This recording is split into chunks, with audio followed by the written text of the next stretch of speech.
अगर आप अपने गांव में सरपंच की पोल खोलना चाहते हैं तो ये वीडियो आपके लिए बहुत ही इम्पोर्टेंट होने वाला है। आज के वीडियो में आप जानेंगे कि आप आईटीआई लिखना कैसे, आईटीआई पर सरपंच के खिलाफ यानी प्रधान के खिलाफ कैसे आईटीआई फाइल की जाती है। आपको अगर हर जानकारी लेना चाहते हैं, कितना पैसा आया, किस निधि में कितना पैसा इन्वेस्ट किया गया है, लगाया गया है, और कौन से ठेकेदार ने ठेका लिया था रोड का या खंजड़े का, या किस निधि में कितना आवास आया है, प्रधानमंत्री आवास है जैसे कि, और जो भी आपका ग्राम पंचायत में मनरेगा में घोटाला हुआ, जो भी XYZ आप जानकारी लेना चाहते हैं आईटीआई फाइल के द्वारा, आप तो इस वीडियो में आप सीखेंगे बहुत ही इजी वे में आईटीआई फाइल कैसे की जाती है, आईटीआई फाइल कैसे लिखा जाता है। आपको विस्तार से सीखेंगे इस वीडियो में। पूरा मैंने आईटीआई लिखा हुआ है, इसमें पेज में 3 से 4 पेज में है, बिल्कुल विस्तृत जानकारी आपको मिलेगी आईटीआई के बारे में। आप एक एक मापदंड आप सीखेंगे, बहुत ही नॉलेजेबल वीडियो ये होने वाला। तो एक आप बहुत कुछ सीख के जाएंगे इस वीडियो में। 3 से 4 पेज में पूरी आईटीआई मैंने लिखी हुई है। अगर आप ऐसे लिखते हैं आईटीआई तो 100% आपको जवाब मिलेगा और इसका आपको रिजल्ट देखने को मिलेगा, बिल्कुल आपको देखने को मिलेगा। 3 से 4 पेज में मैंने आईटीआई फाइल लिखी है। ये घोषणा पत्र है, एंड में आपको लिखना है, ठीक है। पहले आपको अपना नाम, जैसे कि जो भी आपका नाम है, जैसे कि ये नाम बड़ा ही मंशू, जैसे अब फिर आपको पता लिखना है और लास्ट में आपको मोबाइल नंबर डाल देना है, ठीक है। आपको सबसे पहले यहाँ पे नाम लिखना, पता जो भी आपका एड्रेस है, एड्रेस यहाँ पे डालना है, ठीक है। कुछ नहीं करना, एड्रेस मोबाइल नंबर लिखना है, ठीक है।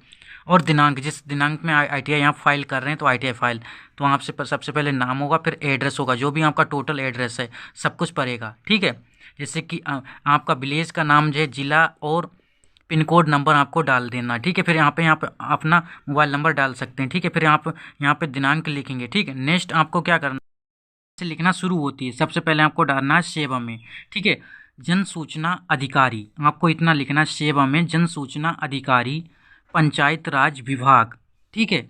जिला, जो भी आपका जिला है, जैसे शाहजहाँपुर, राज्य उत्तर प्रदेश, और पिन कोड नंबर 2401, ठीक है। अब आपको यहाँ पे विषय डालना है, ठीक है। हेडिंग बहुत ही अच्छे से लिखना है।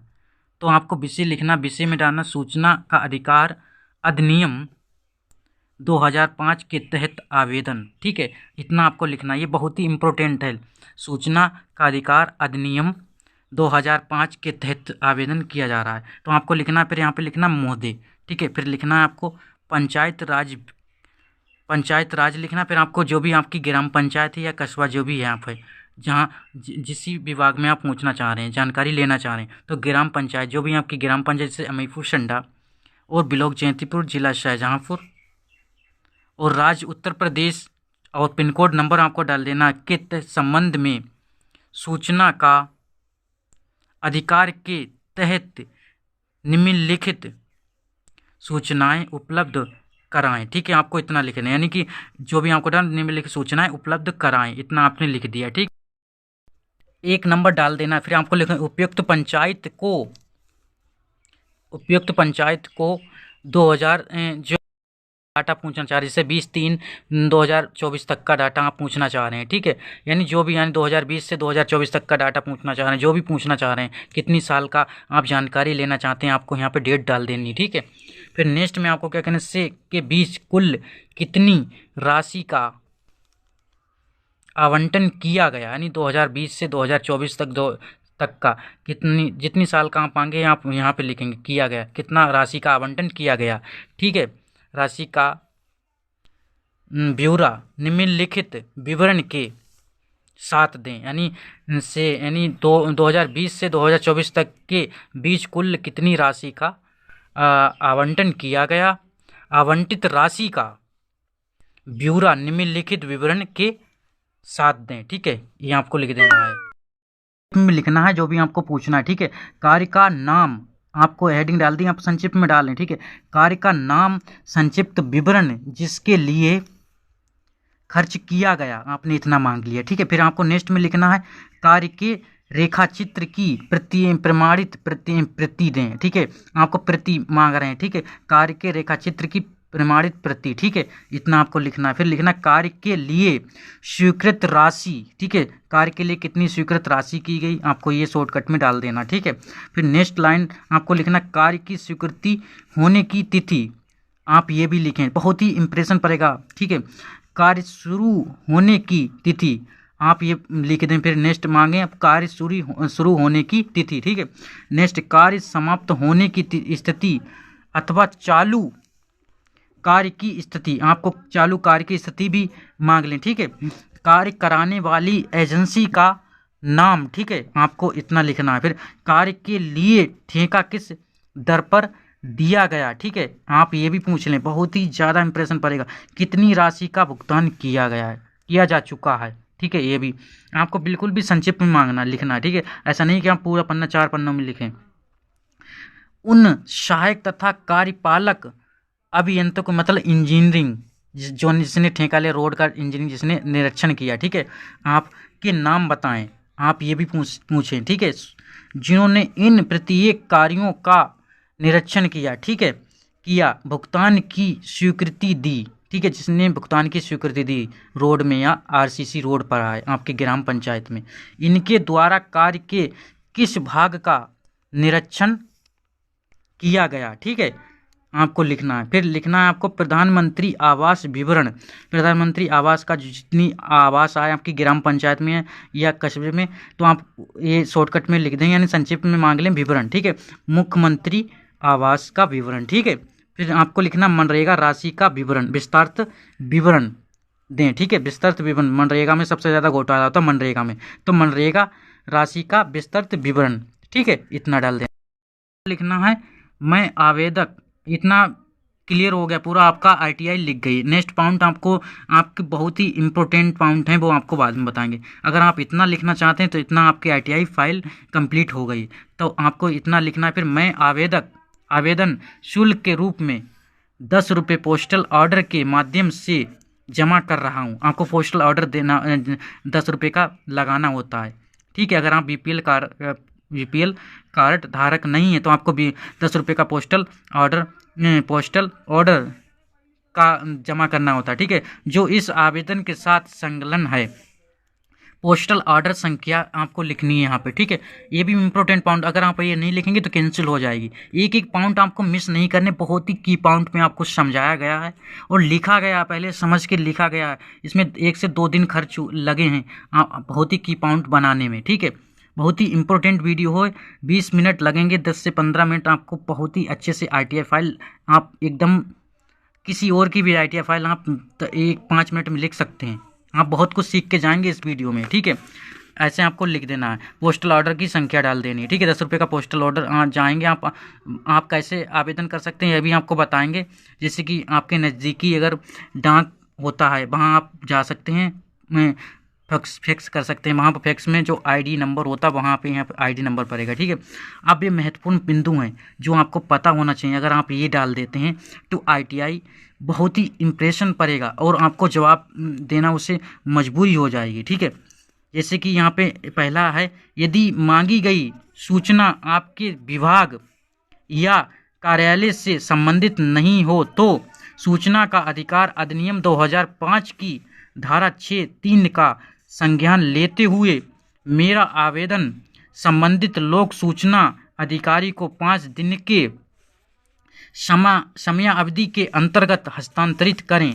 आपको इतना लिख देना है, ठीक है। नीचे आईटीआई फाइल तो आपकी पूरी हो गई पूर्ण, अगर आप इतनी जानकारी नीचे डाल देते हैं तो बहुत ही इंप्रेशन पड़ेगा। जो अधिक उसे भी जानकारी आप नहीं होगी, आप ये जानकारी डालेंगे तो आप बहुत ही नॉलेजेबल पर्सन उसे लगेंगे, ठीक है। इतना आपको डाल देना। फिर नीचे आपको दूसरे नंबर पे क्या लिखना, सूचना का अधिकार 2005 की धारा 7(8) थर्ड यानी थर्ड और 7(3) की धारा दूसरी यानी सेकंड के अनुसार सूचना उपलब्ध कराते समय अपीलीय अधिकारी का पद, नाम व पता आवश्यक बताएं। आपको जैसे आप सूचना मांग रहे हैं तो आप ये भी बता रहे हैं, जानकारी दे रहे हैं उससे कि आप हमें अधिकारी का नाम भी बताएं जिसने हमें सूचना दी है, ठीक है। तो आप ये भी पूछें, ठीक है, तो इससे बहुत ही ज़्यादा इंप्रेशन पड़ेगा। नेक्स्ट लाइन में आपको लिखना है, सूचना का अधिकार अधिनियम 2005 की धारा 7 9 के अनुसार मैं लोक सूचना अधिकारी से अनुरोध करता हूं कि जानकारी जिस रूप में मांगी जा रही, यानी जानकारी जिस रूप में मांगी जा रही है उसी रूप में प्रदान करें। आप ये भी बता रहे हैं उसे कि आप हम जानकारी जिस रूप में मांग रहे हैं उसी रूप में जानकारी देने का प्रदान करें। ठीक है, ये लिखेंगे तो आप उसी रूप में आपको जानकारी दी जाएगी। ठीक है, इंप्रेशन पड़ेगा। चौथा पॉइंट है सूचना का अधिकार अधिनियम 2005 की धारा 7(1) के अनुसार मैं लोक सूचना अधिकारी से अनुरोध करता हूं सूचना 30 दिन के लिखा है 30 दिन के अंदर या भीतर प्रदान करें, यानी आप ये भी बता रहे हैं कि 30 दिन के भीतर सूचना देने की कृपा करें। ठीक है, नेक्स्ट पॉइंट, पांचवा पॉइंट है सूचना का अधिकार अधिनियम 2005 की धारा 7(8) के अनुसार मेरा आवेदन अस्वीकृत के मामले, यानी अगर आप रिजेक्ट करते हैं, अगर आप रिजेक्ट कर देते हैं मेरा एप्लीकेशन तो कोई दिक्कत नहीं, रिजेक्ट कर दीजिए, बट आप ये बताइए आपने रिजेक्ट क्यों किया, ये आप लिखेंगे ना तो इम्प्रेशन बहुत ही हाईली इम्प्रेशन पड़ेगा। This is a main point.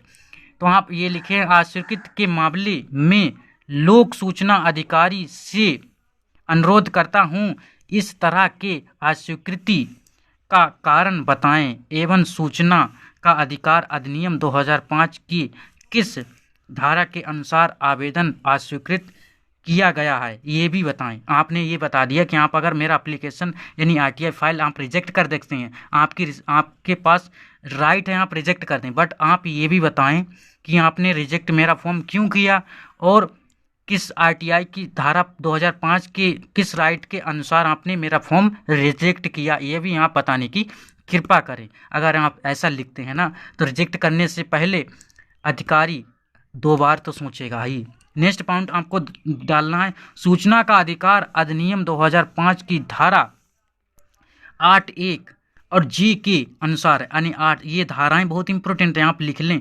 8(1) जी के अनुसार ऐसी सूचना जिससे संसद या राज्य विधानमंडल, यानी संसद या राज्य विधानमंडल में नकार नहीं जा सकता, यानी ऐसी सूचना जिसे संसद या राज्य विधानमंडल में नकारा नहीं जा सकता उस सूचना से वंचित नहीं किया जा सकता या वंचित नहीं किया जाएगा। जैसे कि आपने ये भी बता दिया कि सूचना का अधिकार अधिनियम 2005 की धारा 8(1) जी के अनुसार, इसमें एक लिखा हुआ है कि ऐसी सूचना जिससे संसद या राज्य विधानमंडल में नकारा, यानी राज्य विधानमंडल में नकारा नहीं जा सकता उस सूचना से आप हमें वंचित नहीं कर सकते, यानी ये नहीं कह सकते कि हम सूचना नहीं देंगे। अगर आप ऐसा करते हैं तो ये गलत है। ठीक है, ये भी आप बता रहे हैं। 7वां पॉइंट है बहुत इंपॉर्टेंट सूचना का अधिकार, यानी सूचना का अधिकार अधिनियम 2005 की धारा 7(2) के अनुसार 30 दिनों के, यानी 30 दिनों के भीतर कोई भी निर्णय प्राप्त नहीं होता। अगर आप ये भी बता रहे हैं कि अगर 30 दिनों के भीतर अगर हमें निर्णय कोई प्राप्त नहीं होता, अगर कोई आपने डिसीजन नहीं लिया तो हम ये समझ लेंगे मेरा आरटीआई फाइल रिजेक्ट कर दी गई है। प्राप्त नहीं होने की स्थिति में लोक सूचना पदाधिकारी ने अनुरोध को अस्वीकार कर दिया है माना है जाएगा। ठीक है, अगर जैसे आपने ये लिख दिया कि अगर आप हमें 30 दिन के अंदर अगर जवाब नहीं देते हैं तो हम ये समझेंगे कि हमारा आवेदन लोक सूचना अधिकारी ने रिजेक्ट कर दिया या अमान्य कर दिया है। ठीक है, आप ऐसा लिखें। ठीक है, नेक्स्ट लाइन आपको 8वां पॉइंट सूचना का अधिकार अधिनियम 2005 की धारा 6(2) के अनुसार के लिए अनुरोध करने वाले आवेदक को सूचना या किसी अन्य का अनुरोध करने के लिए कोई भी कारण या व्यक्तिगत विवरण बताने की आवश्यकता नहीं होगी। जैसे कि आपको ये भी बता देना कि अगर हम सूचना ये मांग रहे हैं, आपको ये पूछने की राइट नहीं है कि आप ये सूचना क्यों मांग रहे हैं, यानी लोक सूचना अधिकारी आपसे ये नहीं पूछ सकता है आरटीआई आप क्यों मांग रहे हो और ये जानकारी आप क्यों लेना चाहते हैं, आपसे ये नहीं पूछ सकता। हमें ये राइट है 2008 अधिकार अधिनियम 2005 की धारा 7 में। ठीक है, हमारे पास ही अधिकार है सिवाय उनके जो उसमें संपर्क करने के लिए आवश्यक हो। यानी आप ये तो मांग सकते हैं कि संपर्क यानी संपर्क करने के लिए ईमेल आईडी मांग सकते हैं, जो भी और सब कुछ मांग सकते हैं, मोबाइल नंबर मांग सकते हैं। बट आप ये नहीं कह सकते हैं कि यहाँ पे सूचना क्यों मांग सकते हैं। ठीक है, हमें राइट है सूचना मांगने का। ठीक है, और नेक्स्ट बिंदु आपको घोषणा पत्र लिखना है कि आपको डिक्लेरेशन जिसे लिखा हो तो डिक्लेरेशन आपको लिख देना है। ठीक है, लास्ट पॉइंट, यही लास्ट पॉइंट है, बहुत ही इंपॉर्टेंट वीडियो है ये। घोषणा पत्र आपको लिखना है जिसे बोलते हैं डिक्लेरेशन अंग्रेजी में। मैं घोषणा करता हूँ कि मैं भारत का नागरिक हूँ। ठीक है, आपको ये लिखना है। मैं आपको विश्वास दिलाता हूँ कि मैं किसी भी मामले में और किसी के तहत प्राप्त जानकारी का उपयोग पास, साझा, प्रदर्शन या प्रसारित किसी भी व्यक्ति के साथ या किसी भी तरीके से नहीं करूंगा। आपको ये लिख देना कि मैं प्राप्त जानकारी, आप हमें जो जानकारी देंगे वो किसी के साथ साझा नहीं करूंगा। ये आप डिक्लेरेशन कर रहे हैं। ठीक है, नहीं करूंगा जो एकता के लिए हानिकारक हो और संप्रभुता या भारत के हित के खिलाफ हो। ठीक है, आपको लास्ट पॉइंट में आपको सादर धन्यवाद लिखना है और भवदीय आपका जो भी सिग्नेचर आपको कर देना है और नाम लिख देना है, और जब यहाँ आपका पता है पूरा एड्रेस डाल देना, ईमेल आईडी, मोबाइल नंबर। ठीक है, लास्ट पॉइंट दिए। तो thank you so much watching for this video. अगर आपको वीडियो ये अच्छा लगा तो प्लीज़ चैनल को सब्सक्राइब कर लें। ऐसे नॉलेजेबल वीडियो आपको आगे भी मिलते रहेंगे। ठीक है।